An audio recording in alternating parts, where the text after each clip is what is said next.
Yeah, but you mentioned there's another infusion that you did which was much better than the steroids, right? Yeah. But was this option given to you by a doctor, or it was like just your own research that you found out? This is my own research. And then why it was not, the option is not given to you? I don't know really, because maybe in dermatology here they don't look at that I don't know actually, but it should have been given. Because and also I joined Facebook groups with pemphigus, so I was getting information from all over the world. So do you think it's a lack of education? That is, people don't know much, especially doctor don't know much about it, because you diagnosed after 3 years of the first occurrence of Yeah. your Yeah. disease, and then even after that, that medication that was given to you, steroids, which caused a lot of harm to you. Yeah. And then with your own research, you found out, okay, there is another thing that you can do, Yeah. that IV infusion that you do, which was way better than steroids. Yeah, yeah. So don't you think that's a lot of like problem in the practice in the medical field?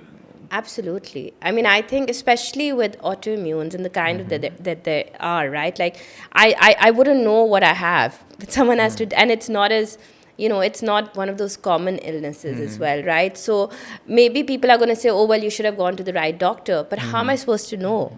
Like, either my GP should guide me, or I don't know who, but someone should guide me and tell me what's happening. Or if I'm going, I mean, I went to every doctor and I know all of them, including homeopathic ones as well now. So I've actually been to all of them. Even I was reading about this disease before our podcast, Yeah. and I found out like even IBS is also a part of autoimmune disease. Yeah. IBD, they call it Yes. IBD, IBS, as where it is an inflammatory bowel disease.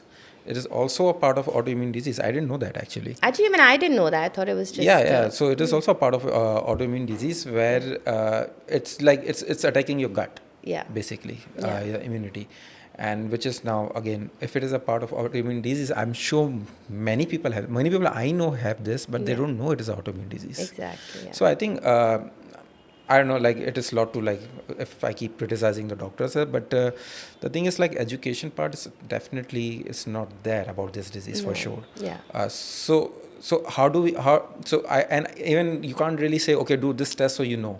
No. Okay, you have autoimmune Exactly, disease. yeah. You have to go with the symptoms. Yeah. कि अगर ये XYZ symptoms है तो this is possibly the autoimmune disease. And actually, Parvez, what happens over here is, I heard this a lot. Everyone like, no, तुम तो पागल हो, तुम बहुत सोच रही हो. And I'm like, no, but I'm actually not feeling like myself. And like I said, until they don't see it outside on your body or something, they're like, no, you're crazy.